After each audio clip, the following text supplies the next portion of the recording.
Hey, what's up, guys? Thank you for joining me once again. I know it's been a while since I last posted, but I'm really happy to be back. And here is episode 2 of the Girl series. Arriving at home, no one questioned the girl's whereabouts, although one of her older sisters was very interested in what she was carrying in her arms. The girl spoke loud enough to draw her mother's attention. Supplying as little detail as possible, the girl announced that some men had given the packets of food to her to take home to her family. At that, the sister took a few quick steps, pausing only inches in front of the girl, then in one swift move, snatched the packets out of the girl's arms. The girl's mother waddled over to the area of the house used as a kitchen. Eyeing the items, the woman had only one question for the girl. Did she know what food was stored in the plastic envelopes? However, since the girl had no idea, she nervously repeated what she'd told her sister moments earlier. A man gave it to her and told her that it was food. He didn't explain what kind of food it was. Without another moment's hesitation, the girl's sister tore into one of the packets, using her teeth to cut through the tough plastic. In that same moment, the girl's mother reached for another one of the packets and tore into it as well, using a knife rather than her teeth. The girl gazed longingly as her mother and sister pulled items out of the bag.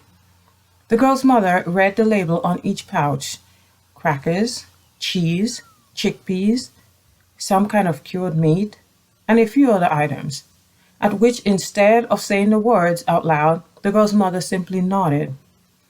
The items were passed around to the hungry mouths staring at their mother expectantly. As the siblings tried each substance, the girl witnessed a variety of facial expressions. Her siblings' faces contorted, displaying various emotions, some pleasant, while others indicated that they had never tasted anything this disgusting in their lives. Eventually, the girl's mother turned to her and asked if she had eaten some of the nourishment before taking them home. Once again, the girl responded to her mother in a nervous whisper. No, she had brought everything straight home. No more was said on the subject, and everyone moved on, either enjoying what a newly opened pouch revealed or tossing the undesirable to the girl. The girl didn't mind. She was beyond pleased that she was able to help her family find food at such a difficult time. A few more days went by, and the all clear was announced. It was safe once again for residents to venture outside. People were being urged to return to the life they once lived, but the girl knew enough to know that this was easier said than done. What took place was an event that no one on the island had ever experienced before. Most thought that this was the sign foretold in the Bible, a signal that the world was, as they knew it, had come to an end. Those who had lived their lives following in God's footsteps were about to be whisked off to live in eternal paradise, while the sinners burned in hellfire. The girl listened as pastors called on residents to pray without ceasing and called for unity among friends and loved ones. The girl watched and listened as her grandmother prayed day and night, using every opportunity to travel miles upon miles on foot to attend prayer meetings and worship service at her church. Then one evening, the girl's grandmother announced that her church leader was going on a spiritual journey to pray for the island, and when he returned, which would be about 8 days later, he would be holding an offering on the church grounds. The girl did not understand what a spiritual journey was. The only information the girl knew about the event was that the leader would conceal himself in a coffin for the duration of his journey, however long it took him. Other church members would remain in the building to pray while they watched over the coffin containing the man's still form, while his spirit left his body and journeyed to wherever God directed it to go. The members at the church did this in rotating shift, ensuring that the person in the coffin was never left alone. The girl was not clear on why someone had to be there at all times, since it had been explained to her that when any member of the congregation went on a spiritual journey, even though their body remained in the coffin, the person was no longer in that body. Their soul would leave and travel to unknown parts to even the individual. The journey was led by God, and only after the person had left their body was the destination revealed to them. Then, when the person came to the end of the journey, which normally took around 8 days, the person's soul would return to their body, and only then are they ready to emerge from the confines of the coffin. By then, the person is weak, hungry, and dehydrated. Once fed, they would reveal to the congregation where the journey had taken them and the message that the Lord had trusted them to deliver to his people upon their return. From what the girl witnessed, most of the man's journey had taken him to a place within communities that most believed needed an intervention from God. Every message the man received always carried the same gist. However, for some reason, he always found a way to deliver the moral of the story in a different mode. In his delivery, the main takeaway was always that it was time for the residents of the island to repent and be baptized, often proclaiming that while on his journey, he had foreseen the death and destruction heading our way. Jesus had given him a glimpse along with a message. Jesus wanted him to warn the people of Grenada that he was on his way, and those not living for him would perish. Sometimes the message revealed that the people of the girl's town were about to have an awakening, or that there were events happening on the island that were angering God, and he wanted the people to turn away or they would be severely punished. The girl did not fully grasp what any of that meant, but her grandmother believed it, so the girl did too. The girl would spend as much time as she could praying and trying to do good. Her efforts were to keep God from being angry with her, which she was told would result in very harsh punishment. Her grandmother often referred to the residents of their town as hard-headed people, and the girl wanted to avoid being placed in the same category as them, just in case God decided to punish the town as a group instead of individuals. The entire group belonged to a branch of Christianity called the Religious Baptist Ministry. The girl was not fully aware what that meant. What she knew was that her grandmother hung on every word out of the church leader's mouth. She never questioned anything he said. The girl had actually gone to church with her grandma a few times and had also gone to prayer vigil on many nights. Although the girl enjoyed accompanying her grandma to those events, she was terrified of most of the members, the way they dressed, the way they spoke, and most horrifying was the way they seemed to bore into a person when they looked at them, like they could see into anyone's soul, like they knew secrets that even the person themselves did not know yet. The churchgoers dressed in different colors depending on their ranking within the church community. Many wore all white, sometimes red and white. Their heads were always covered, while their garments were long enough to reach their ankles. During the worship portion of the service, members danced as though they were at the club. At least that's what the girl thought.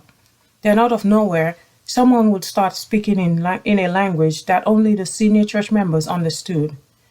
The strange-looking member would appear to be in a trance, unaware that they were doing so. They would sing, dance, shout. More often than not, the entranced member would end up on the floor, eyes rolled so far back into their head that nothing but white could be seen. Other members would circle around the dazed person, chanting and encouraging the spirit to speak through this chosen soul. The girl wondered, not for the first time, why her grandma was never one of those people. Not that her grandma didn't sing and dance right along with her brothers and sisters in faith, but she was always so in control. The girl was not going to dwell on this, though.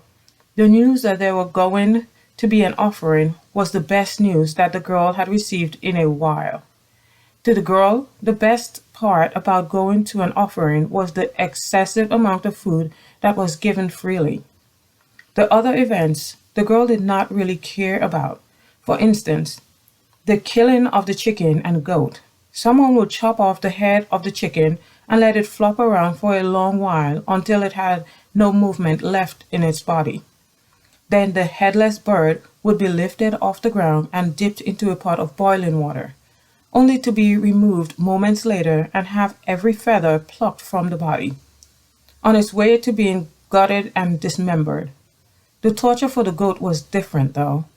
That poor animal would go through hours of being preyed on while being tied to a tree. The church members would sing and dance around the animal, and of course, there was always that someone who would get touched by the Holy Spirit and would start speaking in tongues. Once the worship portion of the sacrificial service was over, someone would approach the helpless beast with a long, sharp, pointed knife. This was about the time when the girl would run for the hills. She could never watch the killing of any of the animals. Although she watched the chicken flopping around on the ground without its head, she had never actually seen the chicken get its head chopped off. Then once the goat was killed, there was more praying and chanting at the animal as the animal was skinned and seasoned. Although the girl was not a member of her grandma's church, she often felt as though a small part of her belonged among the group, not because she understood what they were doing or was treated differently, but because most of the members always looked at her and referred to her as the child. The girl liked being called a child. Somehow, those words always conveyed affection to the girl. There was also the fact that she was always called upon by the leader or one of the high-ranking women in the church to go collect firewood at the offerings. And for her willingness to help, she was always rewarded with a large portion of food. So once all the sacrifices were made and the praying was put on pause for the time being, the girl's second favorite part of the event would commence. Customarily, the lower-ranking women of the church would build a few firesides in a cleared-out area that was blessed prior to the start of the event. The firesides were built a few feet apart. The women will assemble similar-sized rocks in increments of 3, each set positioned to form the shape of a triangle on the ground. Every fireside was designated to fit one pot. The meal preparation would then commence. The meal of an offering was like going to a restaurant and having a 6-course meal with all the fanciness. There were usually about 3 to 5 different meats cooked, including salt fish. Some of the meals included white rice mixed with pigeon pea soup with flour dumpling, and a combination of salted pig nose, pigtail, and salted beef. There was also boiled green bananas, white yams, and other ground vegetables. An assortment of steamed green leafy veggies was one of the signature sides, as it was always paired with a white rice and pigeon peas. Most of the time, there was also some type of fried flour mixture. There was never much in the way of drinks, but food was always plentiful. The church members would gather into groups and pray and sing while the pots simmered. At that point, children needed to make themselves scarce. Of course, the girl never wandered too far away, since getting fed was on a first-come, first-served basis. Once the food was finished cooking, the chanting would begin once again in earnest. There would be more praying led by the church leader. Members of the community would be anointed. If anyone was sick, their heads would be anointed with oils by high-ranking members of the congregation. There would be prayers for healing of the world in general and for the island in particular. Once this was concluded, every church member would stop at a pot to bless the meal.